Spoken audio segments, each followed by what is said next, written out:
Now, I'm sure you probably already seen so many of the amazing photos that people are taking with the Sony A6700. But if you're feeling overwhelmed by the camera and all the aspects of photography, then don't worry, because I'm going to break everything down for you in simple to understand language. So I'm going to kind of chop this topic up into 3 segments. Firstly, some of the settings of your camera, why they're important and what they do. Second, the different modes of shooting. And third, a few fundamental creative guidelines for photography that are going to make it much easier for you to get a beautiful image. And if you watch to the end of the video, then I'm extremely confident that you're going to walk away as a better photographer and you're going to be much more familiar with your camera and its capabilities. So let's start with the settings. There's 3 main things that you're going to have to become familiar with and eventually master. So the first one that we're going to deal with is called ISO. And all that is a setting that determines how sensitive your camera is to the light that's available. And your ISO is one of the 3 settings that affect your exposure. If you set it too high, your image is going to be overexposed, meaning it's going to be blown out in the highlights. And if you set it too low, you're going to be underexposed, meaning the image is going to be too dark. So moving along, the next thing we want to focus on is our aperture. Slight pun intended. Did you get it? The next thing we want to focus on is our aperture.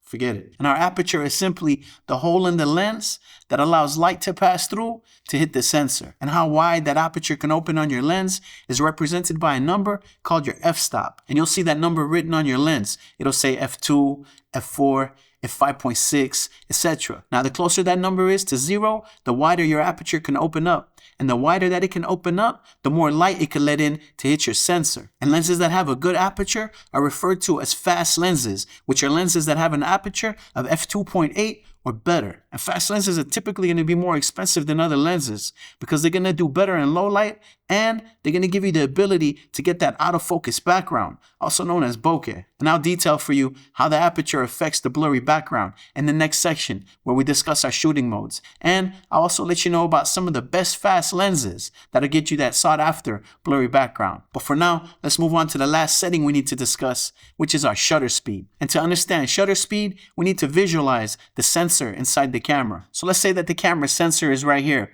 Well, in front of the sensor, you have a mechanism called the shutter. And when you hit that button to snap a photo or to start taking a video, that shutter opens up. And the longer that it stays open, the more light it allows in to hit your sensor. So let's say that you set the shutter speed to 1/50th of a second. That's going to let in a certain amount of light. But now let's say that you changed it to something quicker, like 1/500th of a second.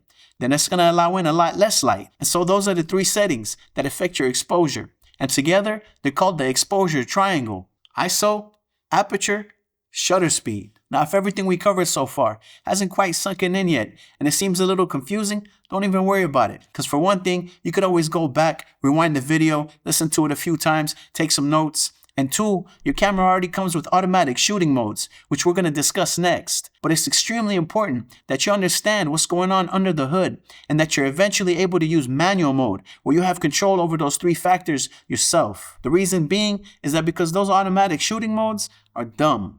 Now, I don't mean that in a negative way, and I'm not saying that you shouldn't use them. What I'm saying is that the camera doesn't always know what type of scene it's looking at, so it's going to make its best guess as to what those settings should be. But in many cases, those automatic shooting modes actually do quite well. So let's go ahead and get into those, so you could become familiar with the different modes and how to use them. But before we do, I need you to smash that like button and subscribe to the channel so you don't miss future reviews and tutorials. I appreciate that. So first, let's talk about the fully automatic mode, which pretty much turns your camera into a point and shoot because it's going to determine all 3 of the aspects of the exposure triangle for you. And this mode can be useful, especially if you find yourself in an unexpected situation where you weren't expecting to take a photo and you don't have time to think about settings or the lighting or anything like that, and you just want to snap a quick shot. But personally, I rarely ever use this mode because it's not giving you any control at all, and it's leaving every creative decision up to the camera. My favorite automatic shooting mode is actually called aperture priority. And what this means is that you're able to set the aperture and then the camera chooses the ISO and the shutter speed. And the reason you might want to lock in your aperture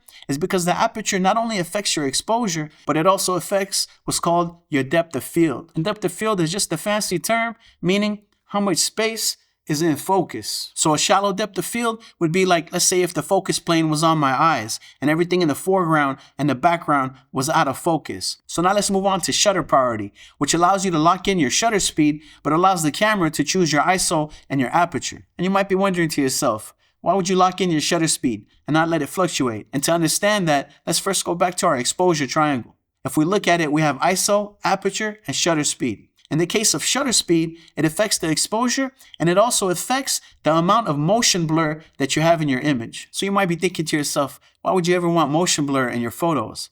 Well, have you ever seen those beautiful photographs of waterfalls where the trees, the rocks, everything is nice and sharp, but the water has a smooth, flowy effect to it?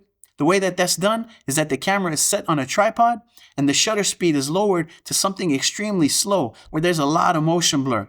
But because the camera is still on the tripod and there's nothing moving within the frame except the water, the only thing that you see the motion blur in is the water, and that gives it that smooth and flowing effect. Another example would be those light trail shots on streets and skylines that look real cool.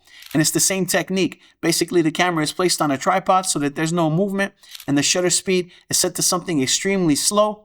And obviously the buildings and the street aren't moving, so they're going to come in extremely sharp. But because the cars are moving, they're leaving behind that beautiful light trail with that motion blur. Now, if you're going to try this technique, it's crucial that you have a good tripod, because I don't know anyone whose hands are that steady, especially if you drink a lot of coffee like me. It's also going to help out a lot if you have a lens with optical image stabilization. And speaking of lenses, I had mentioned earlier that I was going to tell you about some of the best lenses out there with fast apertures that'll give you that nice, beautiful, creamy background. So what I did, I made a list of lenses that offer high value for the money in various focal lengths, whether you need wide, medium, or a long range lens. They all have good apertures, and some of them even have optical image stabilization. And you can find that list in the description below. I also left links to other valuable gear that I recommend, like tripods, camera backpacks, etc. Now, before we conclude this segment on shutter priority, there's one more thing we need to discuss. And that's when you would want to do the opposite of getting motion blur in your photo. So think of a bird or like a dragonfly when it's flapping its wings, and you want to be able to get a crisp shot of it without capturing motion blur in the fluttering of its wings. Another instance is where you see those beautiful sports photos, let's say of a basketball player in the middle of an amazing dunk where it looks like he's posing mid-air for the photo. He most definitely wasn't. All it was a skilled photographer, and he had his shutter speed set extremely high so that he could freeze the action. So if you're going to be attempting this high action style of photography, then I have another tip for you. Make sure to put your camera in burst mode where you can hold down the shutter and it lets off like 10 to 20 shots simultaneously. Because if you're going to be doing it the other way where you're just like click, trying to get one shot at a time, it's highly unlikely that you're going to get the perfect shot. Whereas with burst mode, you could just go through the photos later and throw away all the bad shots and keep that one or two that were at the perfect time. Now, before we continue, let me quickly let you know about my Filmic LUT Pack and Lightroom profiles available at fullancreative.com for only $15. So make sure to head over there and check those out, because they're really going to make your photos pop. Now, once you're familiar and comfortable with these basics, you're going to get amazing images, but a lot of the end result has to do with how you edit the photos, which happens after you take the image. And that's why I highly recommend you watch this video next, where I talk about Luminar Neo and give you 5 reasons why you may want to use it to edit your photos over Adobe Lightroom. I appreciate you watching to the end, and I'll see you in the next video. It's Full Line Creative signing out. Peace.